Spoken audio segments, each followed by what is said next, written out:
Good afternoon, Maine. This is Chuck Ellis, and you are watching the Muddy Waters Podcast. As we know, the Muddy Waters Podcast exists to help the people of Maine better understand what's going on in our state. And one of the ways that we do that is by interviewing people from around the state, specifically, in this case, somebody who is been involved in politics and is running for political office in Lewiston, Eryn Soule. Thank you for joining us, Eryn. Hi, thanks for having me. Yeah, well, really appreciate the opportunity. I think one of the problems that we have in our world is that people in Maine politics or in politics in general across the country, we're far too focused on what's happening in Washington, D.C. or Iran or Ukraine Mm, or China, Russia, whatever, and far too uninformed about what's going on around us. And so one of the things that I love about like being able to do this podcast is it creates an opportunity for the people in Maine to actually know who it is that is running for office and who is involved in politics, because I'll interview existing politicians as well to give people a better sense of who these people are and where they come from. So I'm always excited to meet people who are running for office in Maine, especially you know, we're in a very unique time, right? And I'm like, why in the world would anybody be willing to run for office in the midst of this time where, like, regardless of which side of the aisle you're talking about, right? They're attacking both their own candidates and their opponents, right? Like the other side of the aisle. And so it's like, being a politician means you get beat up both by the people who agree with you and the people who disagree with you. And so it's like, why in the world would you do that? So I want to know who you are, where do you come from, and what caused you to initially get involved in politics here in the great state of Maine.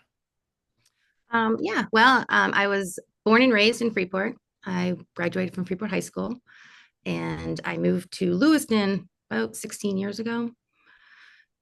And I fell in love with it. I really did.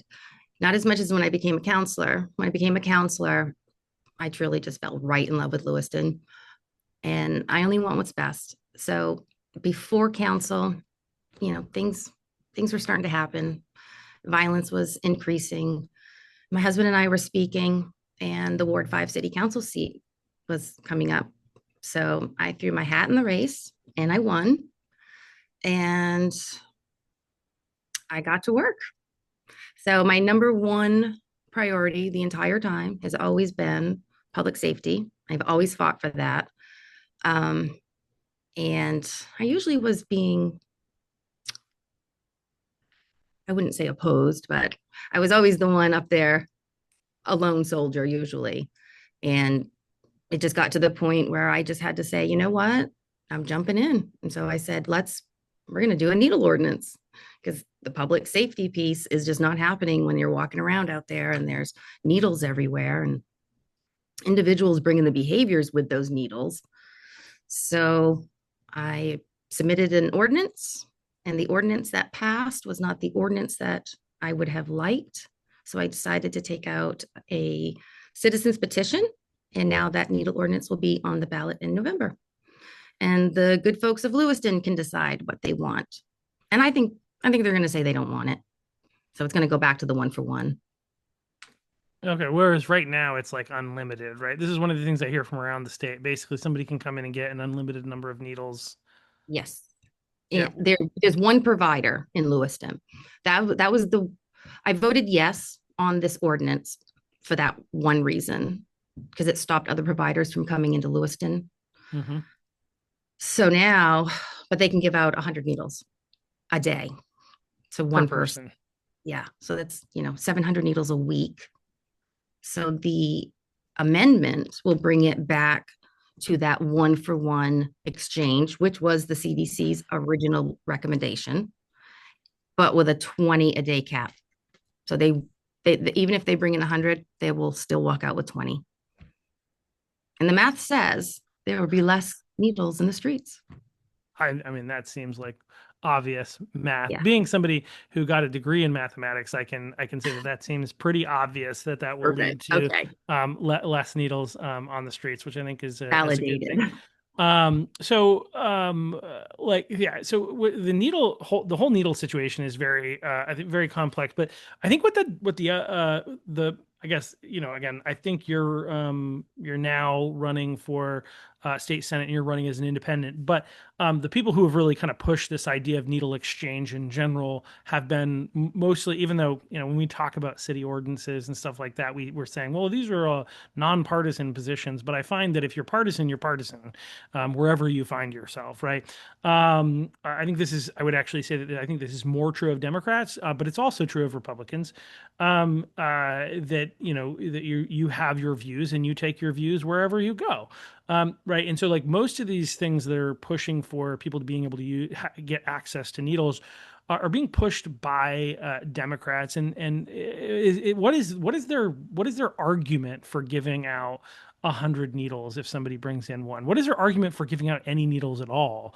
I guess that would be the question. Well, they call it harm reduction because, according to the CDC, if one individual uses a syringe and they try to use it again for a second time, the needle's too dull.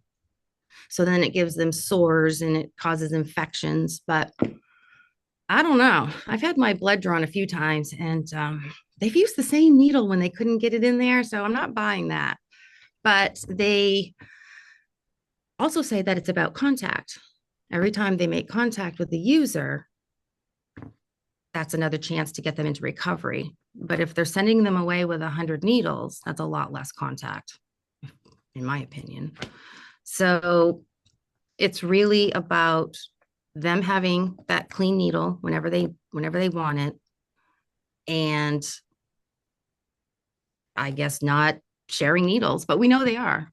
We know they are. There's 45 cases of HIV in Bangor. Can you imagine what's walking around Lewiston? And we have no idea because they're not required to test. So how do they know the program's working? I mean, there's so many things about where we are at in our society today that are just wild to me and just so hard to um, understand how the heck we got here, right? I think that's a big part of it. But I have a friend years ago. I didn't even know about needle exchange, right? I would have never thought, I would never even known that that was happening, except that I was getting together with a friend of mine who was telling me that she volunteered at the needle exchange, and I was like, huh, what is it like? You volunteer? Okay, so and her argument, which gets that part of what you're saying, is like, if they're using a clean needle, they're less likely to get, these things, and it gives them. And I think the work that she was doing in general was with a lot of people with mental health crises and things like that. And her thought was, and I think this is the argument, is that if we can keep them alive a little bit longer, maybe they will eventually choose to get help. Meet them where. Um, and I think that we should be focused on evidence-based solutions. And it doesn't seem like the evidence backs up. They keep coming up with theory and Yeah. they put something into practice, and the theory doesn't actually play out to be true in reality. Kind of like what you're saying, right? Like, okay, well, number one, if you're saying that you want to have more contact, this is less contact. Number two, their evidence doesn't suggest that they're actually not sharing needles still. And so, is this really being effective? Is it actually just a huge, gross waste of financial resources when there are people in need that if you had free money to spend, we could spend it on other things? And also, is this leading to there being a less safe? Because I think you had mentioned before that you're focused on safety, Mhm. and public safety, right? And I think a bunch of needles that people have used to shoot up being strewn around the public, is that Yeah. safe? No, and according to their data, they like to say the word data, but we never actually see any. They just sort of say it. 1% of individuals who have a dirty needle stick will contract some sort of bloodborne disease. So you could look at that and say, oh my God, it's only 1%. It's tiny, tiny. But there's that tiny percentage for a reason. And in April, I was stuck with a dirty syringe. Hmm. So I had to go through a month of medication, which made me nauseous, gave me headaches, tired. I mean, it was awful, not to mention the anxiety of wondering whether I had HIV or hepatitis, which I don't. yet. I'm good right now. I have to go back in 6 months, but Mhm. that's $4,000 for that medication. And I don't have insurance. Luckily, my employer had it and paid for it because I was at work. But what about those individuals out walking around who don't have insurance and they go to the park and they get stuck with a dirty syringe? Who's going to pay for that? I'm pretty sure it's probably going to be the state. So when we have dirty syringes that are being left in the park, and not just dirty, people are finding syringes fully loaded with the drugs still in them, not to mention clean syringes, unopened Narcan, all the little goodies that come in the bag they give you, it's just thrown on the ground or it's in the bushes and the trees. That's our tax dollars, literally just being thrown on the ground for no reason other than they're being given too much. And if they don't want it, why are we giving it to them? Those are tax dollars that could go towards recovery, mental awareness, counseling, not enabling the drug user to continue to use the drugs. It it's insanity. It really is. It What does the data suggest? Obviously, you've spent some time thinking about this. What does the data suggest about how effective this is at helping people stop using drugs? um whenever we that question comes up, I've never actually seen the data, Okay. but I get the answer of, well, we have to earn their trust. And they come in once, that's great. And then when they come back, we go a little bit further and it has to be their idea. So no, the program's not working. They're not encouraging anyone to stop. They're just handing them their needles and their medical kits and letting them go, followed with Narcan, because that's our government. Here's a needle, but before you go, here's a Narcan because we know this might kill you. And our government is paying for that. We're paying for that. It doesn't make sense to me at all. It It makes, goes yeah, against everything I was taught growing up. It goes against yeah. everything I taught my children.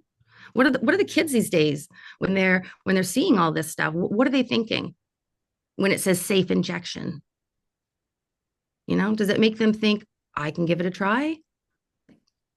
I don't know. The whole thing is just bad. It's just bad. It is. I think it's one of those things where we're being told not to believe what our eyes are telling us. But to your point of like you ask about evidence and they say we have to earn their trust. It's like, well, sounds like if there is any data, Hmm. it's either not good enough to be worth sharing or it's actually bad. Yeah. And I'm gonna guess on the latter. And like one of the other things that I've found, and I think obviously this is why I think you're on the right side of history here, and I think people down the road will one day look and be like, what in the world were these Mm. people thinking? Like, how does a rational human being come to the conclusion that taking somebody who is an addict or they're using a substance that is very, very damaging to Yeah. people. And I have family members that have used drugs that would require this type of situation, and the impact to them, even many many years later, is still there. It doesn't go away, right? These are My very nephew. damaging, Yeah. My and nephew, we don't have him anymore. He was part of that program and he's no longer with us. And a lot of people have gone through the same thing. And yet they continue to increase this program. I don't understand it. yeah, and so I think people are going to look back, like I said, and say this was one of the worst ideas. There are others that we could talk about in our society, but that's one that I think is just like so obviously not helpful. And when you talk to people, or when you hear from people, or see what people who have been former drug addicts and have escaped, Hmm.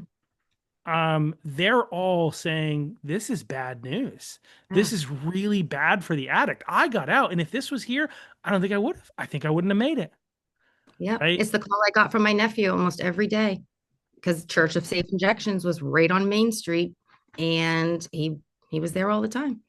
And he would tell me it's too easy. So it's got to go. It's got to stop. It's not helping these people at all. It's so, I don't know, it's so disheartening. And like I said, we're told not to believe what our eyes are telling us. But so like, I mean, like I want to highlight this because I think it's the like the humanitarian side, right? Yeah. We can have conversations about how the government spends money and they like spend money like it's, like it grows on trees, right? Like they spend money like it's going out of style and they're like, oh, if we don't spend it now, we're never going to get to spend it. Like they're just like, how can we spend money? That's the government. But aside from that, right, this is a humanitarian issue where in the name of helping people, we're hurting people.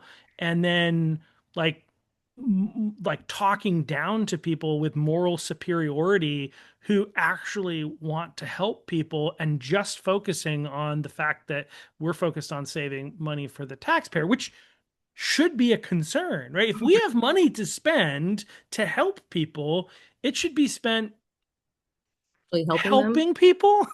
Right. I mean, I have no doubt in my mind that when this program first came about, that it had great intentions and they really thought that they were going to be helping people and that this was a great solution to stopping the spread of bloodborne diseases. But somewhere along the line, it's gone really bad. Something has just turned it right around and it's doing the opposite effect of what they wanted.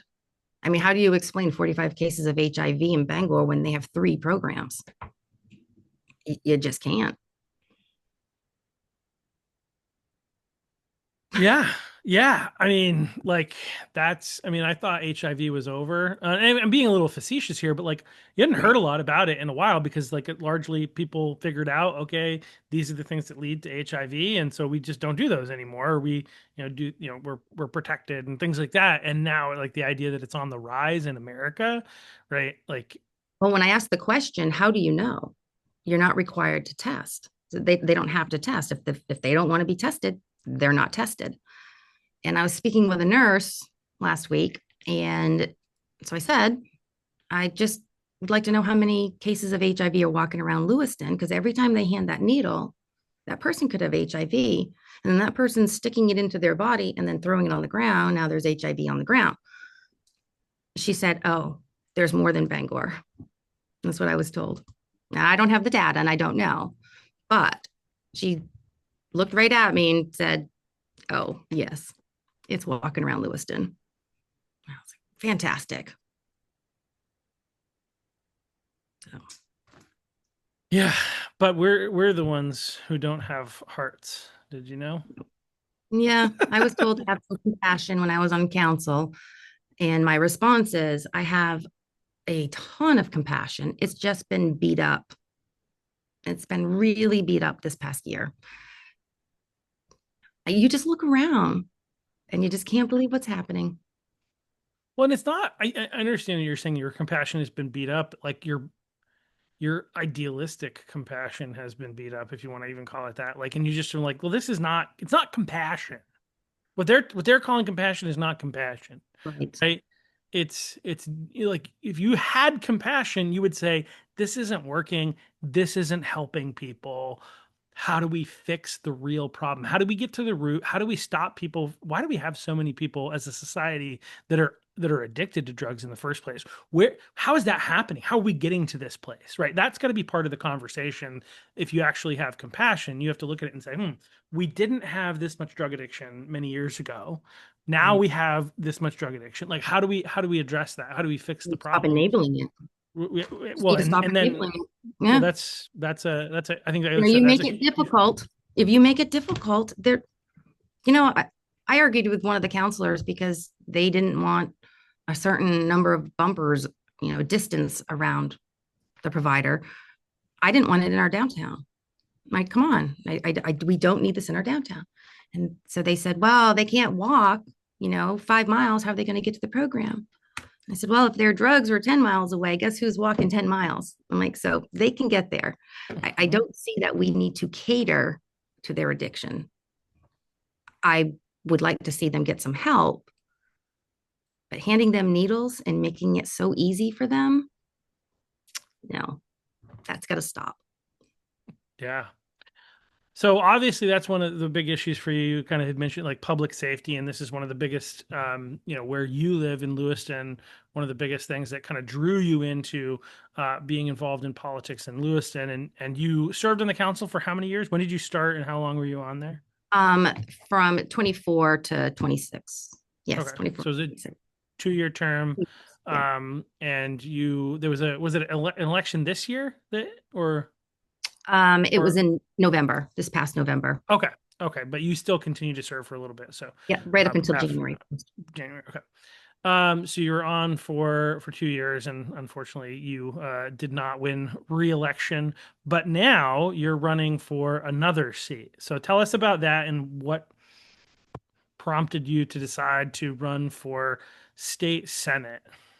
Well, like you said, when I did not remain in my council seat, I knew I needed to do something to continue to making a difference. And I actually thought about running for mayor. Um, but You don't think Shaline is doing a great job? I can't even dignify that with an answer. um, well, I just decided as mayor, it would be fun, it would be great. But as a senator or a house rep, you can really make a difference. Hmm. And we need that here in Lewiston. We need people in Augusta fighting for Lewiston because nobody is. They're fighting for policy, maybe, but I don't think there's anyone up there going, what's happening in Lewiston? We need to help these folks out. And that's what I want to do. I think our police department, our DAs, they all need support. So without that, we might as well have any laws, because like all the shootings that are happening and the kids are just put right back out onto the street. What's the point? They're just going to end up right back and then back on the street. So we need some mandates in Augusta so that those laws are upheld and that when they do commit the crime, there's going to be consequences. So right now, there's none. 4 or 5 times. I think there was a report a couple of weeks ago. Someone had been arrested and released like 5 times. Involved in like four the shootings every time, like where Yeah. they were Yeah. connected to, or whether they were the ones that shot or not, I don't know, but they were connected to, they were Right. involved in Yeah. that many shootings. Yeah, yeah. I mean that like Lewiston has a lot of problems. It's actually it's kind of like where it's one of the most where some of the most significant problems in our state exist. I think you could say Bangor, you could say Lewiston, you could say Portland, but those three in particular, if I'm paying attention, and I think I am, are where you have like the most significant problems that are Yes. happening. Yeah. What are the current reps from Lewiston? They've got a number of House reps and a Senate rep. What have they been saying and doing in Augusta? I couldn't tell you. I Yeah. really, they, we invited them numerous times to come sit at council with us. And we finally got them to sit one time to answer questions. Other than that, we never see them. We never hear from them. We just see their record of the way they vote. And And how it's do never, they? it's never good. It's never good. Yeah. It's never good. They're not voting in. One of the things that I think politicians are really great at, and I say this sarcastically, right, is voting for policies that have really good names. One of the ones I like to make fun of is the Inflation Reduction Act, and this is just because I was a banker, right, like for 15 years, and I studied economics at the University of Maine at Farmington. I was a business econ major initially. I ended up finishing with a math degree, but this is right up my wheelhouse, right? And like I know what inflation is, and I know that when the government spends more money and prints money to spend money, which is what the Inflation Reduction Act did, the only outcome that is possible is an increase in inflation. But it feels really good to say I tried to reduce It does. inflation, right? Inflation And so, reduction doesn't so even make sense. Right. So you have a bunch of people in Augusta, representing different places throughout the state that will vote for policies that sound good is the point here, right? But then in practical reality don't actually have a meaningfully positive. If they have an impact, it's not a positive impact on the people of our great state, unfortunately. I don't think they ever consider the Lewiston voter when they're making their choices, Who do they ever. consider? Who do they consider? They consider, all right, I probably shouldn't say this, but I think they consider the nonprofits that are going to put money in Hmm. their own pockets. We got a lot of them here in Lewiston. I think like 28% of our properties is nonprofit. That's a big number. So, yeah, it's a lot of nonprofit nonsense going on around here. Mhm. Yeah. Yeah, I think they're also. And I think I want to highlight this partly because of how you're running, right? And it's that I think a lot of them toe the party line, right? Yeah, And their objective is to advance the party, not to advance what the people yeah. um, are looking for. Now, what's your party affiliation? I know the answer, but just My part, I'm unenrolled. there you go. So, and it's really, I learned being on council that, and it's not supposed to be about one side or the other, Hmm. but it truly is. It is. They Yeah. make it about that. But I learned that I'm not about one party or the other. I just look at what's in front of me and I look at what's happening and I make my decisions from that. But I've always put Lewiston first. Always. I've always put the people first. Always. And I made a point to say that many times during votes because it's something that at the time I was a Republican that people would say, oh, Republican don't vote that way. But I did because I vote the issue. And it was weird at first, but I'm happy I did it because it makes sense for me. It truly does. I have my own mind. I don't need anyone telling me how to vote. Yeah, well, what's interesting is the Democrats will try to gaslight us, right, and tell us that they don't play politics. They just do what's true and right, evidence based, everything that they do, right? And we've got evidence that that's actually not what they do, right? Mhm. But they have this way of gaslighting and basically saying if you disagree with us, it's because you're playing politics.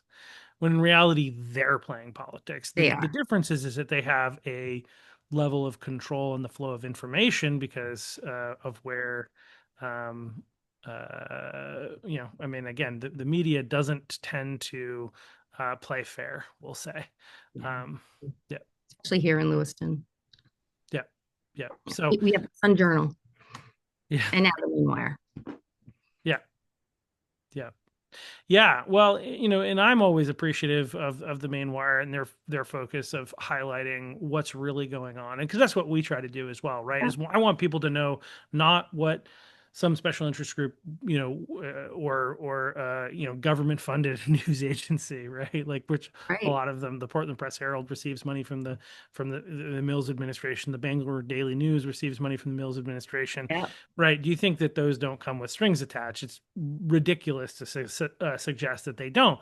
And so, like, obviously, these organizations have a vested interest in not telling certain stories. And so, even if I don't absolutely love absolutely everything that the Maine Wire does, for instance, I'm appreciative of, in by and large, the work that they're doing because it's shining a light on some things Yeah, that our exactly. society needs to know about, which is evidenced by the fact that a lot of times they'll put out a story and then a number of months later, when it hits national, the other local news outlets Yes. will claim to be telling it for the first time, and it's like, oh, well, you're about 6 months late, but Yeah. nice, Sounds like nice the try. Sun Journal. Yeah. Right. Well, exactly. So There's a lot going on, and I just couldn't believe it. I'm like, why is the Sun Journal not reporting this? They wouldn't touch it.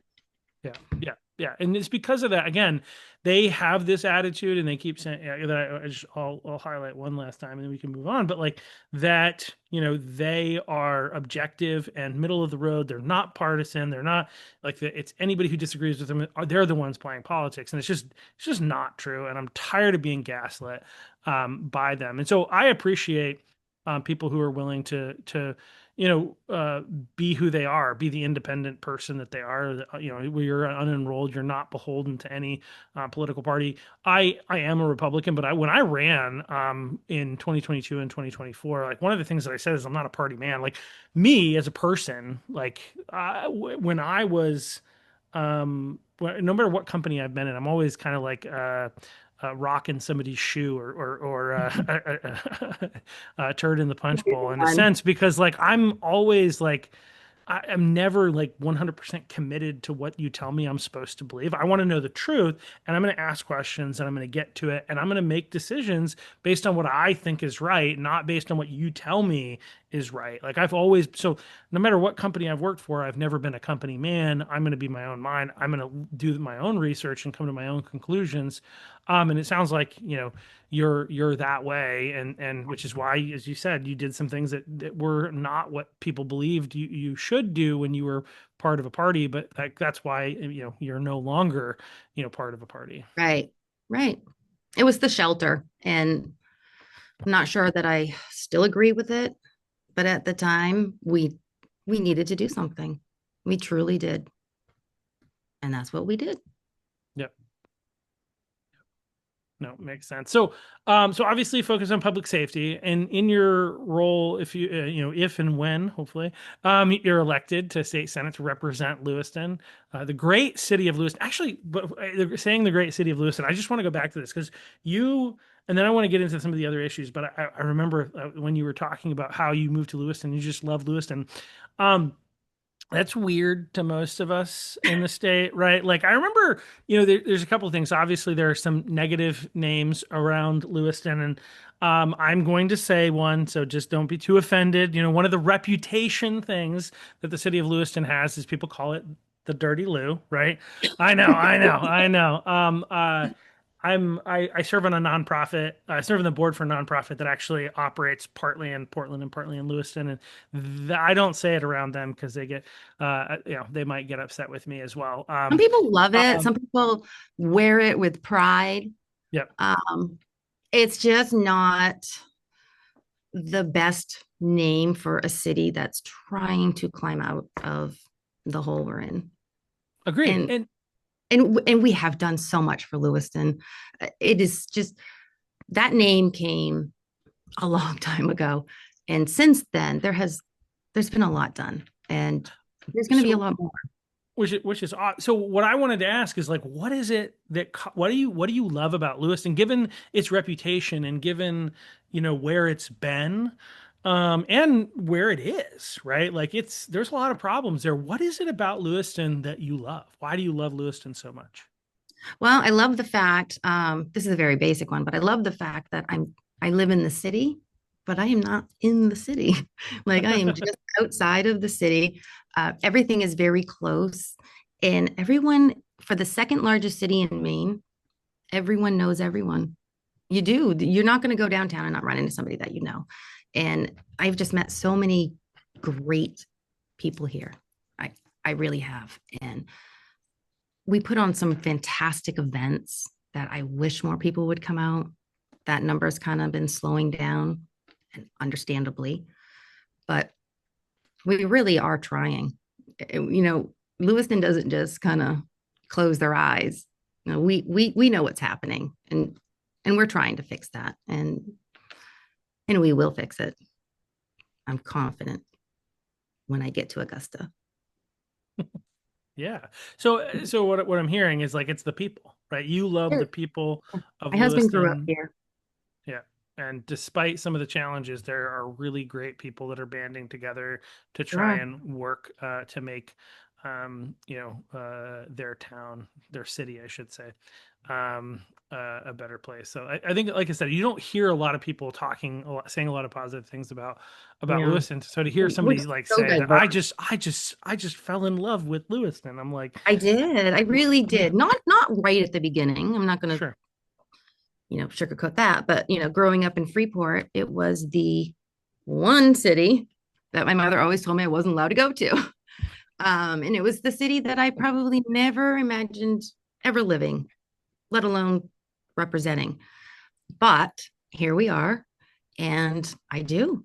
I think council really opened my eyes to a lot. That there's so much more to Lewiston than that word you just said. So yeah, I'm proud. I'm proud of Lewiston. I am. I was just at an Auburn meeting and I read a statement for an Auburn resident who couldn't show up about the needle ordinance. And I hadn't read it before, but she referred to Lewiston as a dumping ground. And when I had to read that, I saw that word and I sort of chuckled and paused for a second. I did not want to say dumping ground. But if that's how people feel, then we need to know that and we need to do mm, something to fix yeah, yeah. Well, I know that there are organizations. Just say not all the nonprofits are bad. I know you're not saying it. that, Oh, but I like know, I know, I there know. are They're some. Well, I really think nonprofits. I I, agree. I think it's worth mentioning because there's been a lot of because of the Lewiston shooting fund and a lot of stuff that happened with that. I think there's been a lot of like negativity thrown at all nonprofits, which I think has never been the intention of a lot of the people who are trying to address this. And but it is important to note that there are some nonprofits doing some really important and good Yes, work that are helping in the effort to make Lewiston a better place to live for everyone. And I think that's my thing. I'll just throw out there. But yeah, it's nice to hear somebody who's like, I love my town, I love my city, I and do. that city is Lewiston. I don't know. I think is it in this? I'm gonna get myself in so much trouble. Is it in the same category of people who think that like those like ugly dogs are cute? The ones with the short noses, and I think it's Maybe that the they just hairless cats. they feel bad for it, and so that's why they say it's cute. It's like their empathy is why they're calling it cute. No, anyway, I should. I'm in trouble now. But anyway, but I actually do. I actually do. I have some friends who live in Lewiston, and I like. I mean, there's a lot of good things despite all the negativity. There are a lot of good things in Lewiston. And There's a anyway, lot of so beautiful homes and buildings in yeah, Lewiston. When you yeah. think about Lewiston, the tree streets, that's the area that when you're talking about what you've seen in the paper, I mean, that's where most of it's happening. And that's just this small little piece of Lewiston. There's so much more to Lewiston than that. There's some beautiful Yeah. historic buildings, I get nice this map right downtown. here. This Ward 6. Yeah, And that is the biggest, I think it's the biggest ward. It's mostly just land and yeah, houses. It's not, and it's beautiful. It really is. yeah, yeah. Nice. Well, We have um, farms. so in addition to public safety, what are the other issues that are important to you and or was that all covered in the needle exchange, or is it public safety and needle exchange, or if Well, they so, kind of like go together, they but do? yeah, they kind of do. The needle exchange is more of like a public health safety thing, but you got to have that public safety when you've got needle exchange involved in your city Mm, because that needle program, and I'm not trying to brand everybody as they bring horrible behaviors to our city, but that program brings some pretty horrible behaviors to our city. And yeah, that can be kind of scary for little ones, for the elderly who don't know what's happening. So I don't know what we do to curb that other than fewer needles, fewer addicts on the streets, fewer needles on the streets, but they're public spaces. So I mean, you can move them along, but you can't really ask someone to leave a public space. So what do we do with that? It has to start at the program. It has to start in Augusta. yeah. And yeah, no, at 100%. I think like they are the ones that created the program. I mean, they can address it. I think. What are some other things from a public safety standpoint? Like what can you do in Augusta to improve public safety? Obviously, in Lewiston, but also in the state in The general. Like state, yeah. yeah, what can be Well, we done? could start by stopping all the decriminalization when it comes to the drugs and the crime. I mean, that piece alone would be a huge difference. Right now, we have the homeless protocol. So if you're homeless, you can do a whole lot more than you or I can do because we have a home to go do that in. That has to stop. So if you go to the park and there's someone sitting on the bench and they're using drugs and they're homeless, they're not going to jail. But if you or I are sitting on that bench, we're going to jail. That's got to stop. I mean, we got to go to jail. You should go to jail if you're sitting on the bench using drugs, but so should the homeless. Like, just because you're homeless, you shouldn't be allowed to just do whatever you want to do because you don't have a home to go do it in. That piece really has to change.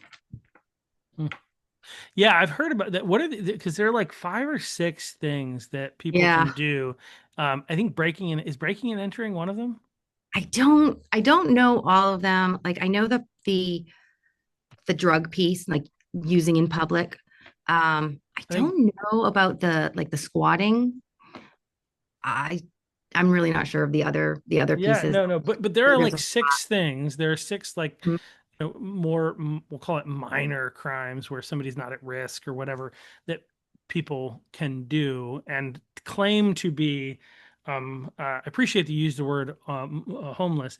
I don't buy into changing our lingo in order to yeah, yeah, but their term that they use right now is unhoused. yeah, Like what does it mean to be unhoused? I think it means to be homeless. yeah. Anyway, but if they claim to be unhoused, and one of the questions, I don't think there's like a qualification where they have to um, be, what's the term? There's like a verification process that they actually are unhoused. They just claim to be unhoused, and then therefore they can't be charged with a crime and they can't be arrested essentially. And that's wild to me. And obviously that law needs to be repealed. So I appreciate that you brought that up because it's one of the things that like people are complaining about in Cumberland County where I live is that this is in place. They are angry at the DA for not prosecuting it. And it's like, well, they can't prosecute it if the law says that you can't prosecute it, right? So Right. Well, what we need some mandates. We need, we can have all the laws we want, but when you get to court and the judge just says, you can go home. This is only your fourth time shooting at a house while you're driving by. You can go home because you're promising not to do it again. It's never going to stop. It's just never going to stop. We need to hold these judges accountable. They need to do their job. yeah, yeah, it's The police wild are that doing we're in their this job. place. I just posted that about that today, actually, or yesterday. Our police department's doing their job. Our DA is doing their job, you know, as best they can. They are so overworked and understaffed. They will never dig themselves out of the caseload, but we need to make some changes so they can. One, they need more pay, but all of these decriminalization laws, all they're doing is just making it more difficult for law enforcement to do their jobs. Well, there's less crime It's true. because they changed the classification of what a crime is, right? Like this is the best way to combat crime. We Yeah, we make have less crime crime. legal. We make crime legal. I was watching a video and I can't remember. I think it was the Brewer Police Department. And it was a Skype meeting with a couple of the representatives in Augusta talking about crime coming from Massachusetts, selling drugs. We arrest them. Another one comes right up behind it. So the representative says, so what you're telling me is you just keep arresting these people. And then another one comes right up behind them and takes their place. And he goes, that's exactly what I'm telling you. She says, I can't even say it. She says, then why don't we just make it not a crime? It's like, that's one of our Whoa. lawmakers who said that. She's like, if you just keep arresting them and more come, why are we keep, why is it a crime? Wrong question. That that's what we're working with in Augusta. That's who's leading our state. It should be, how do we figure out where they're coming from?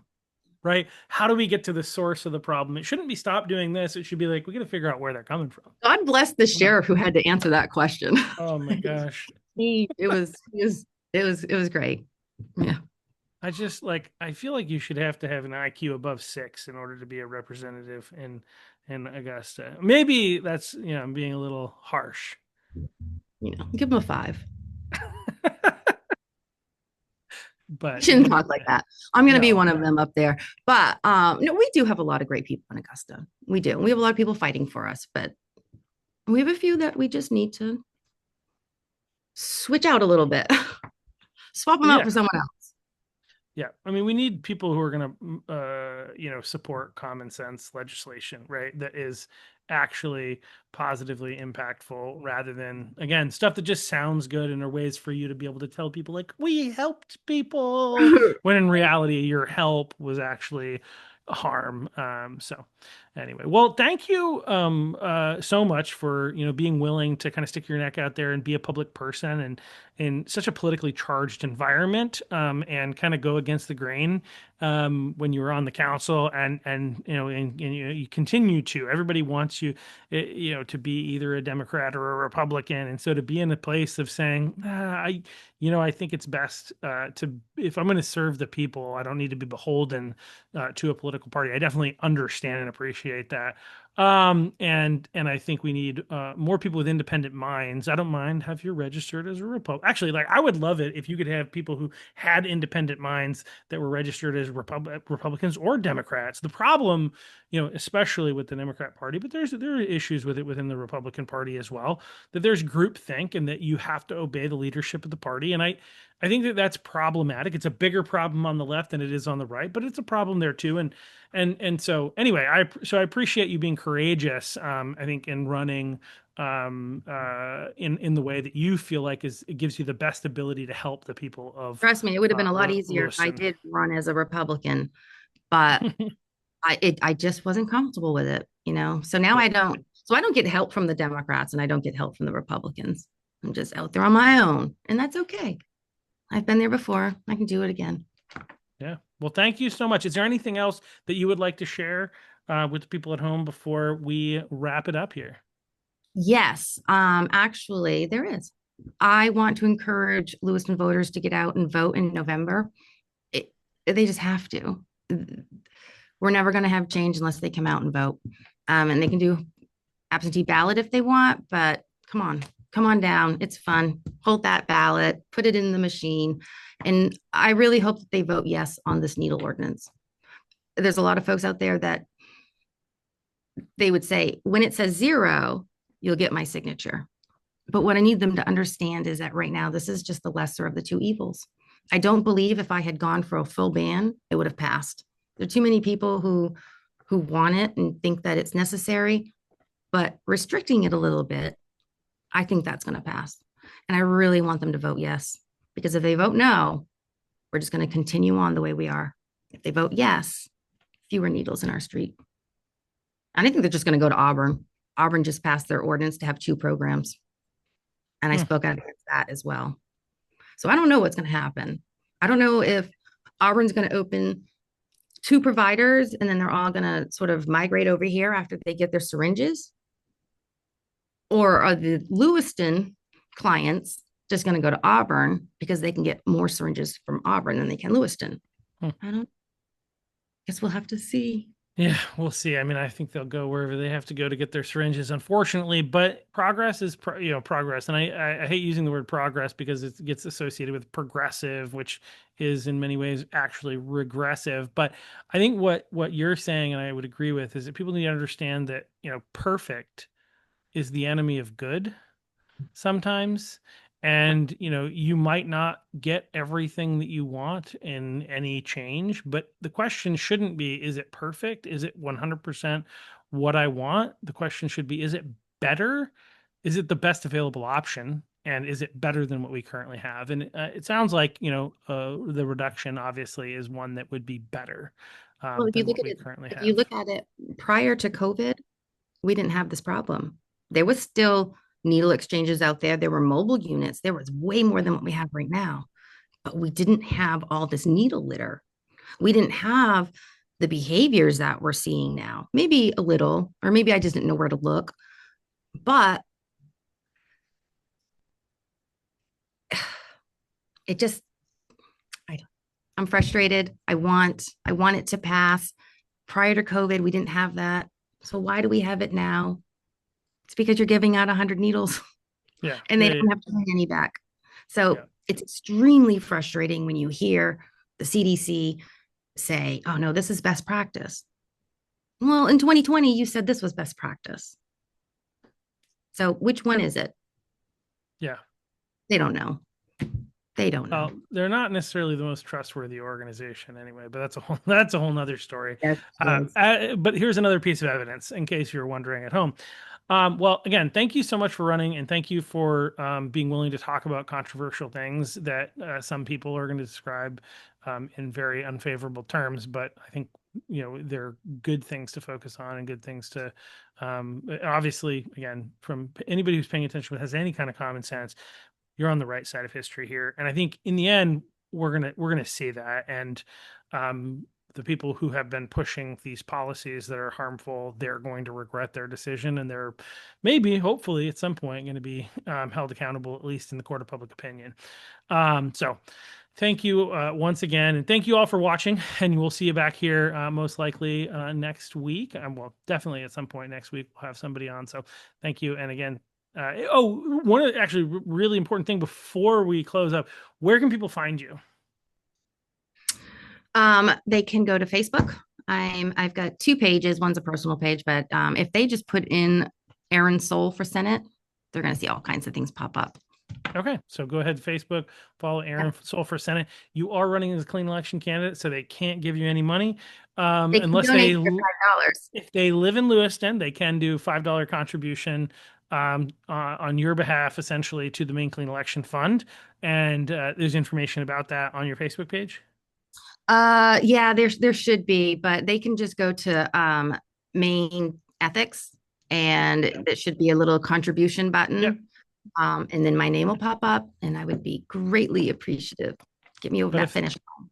But if they get confused, they can reach out to you on Facebook. Oh, of course. Yeah, my email's out there on my website. So yeah, Soule for Senate, they'll find me. All right, sounds good. Well, thank you so much. Okay, thank you.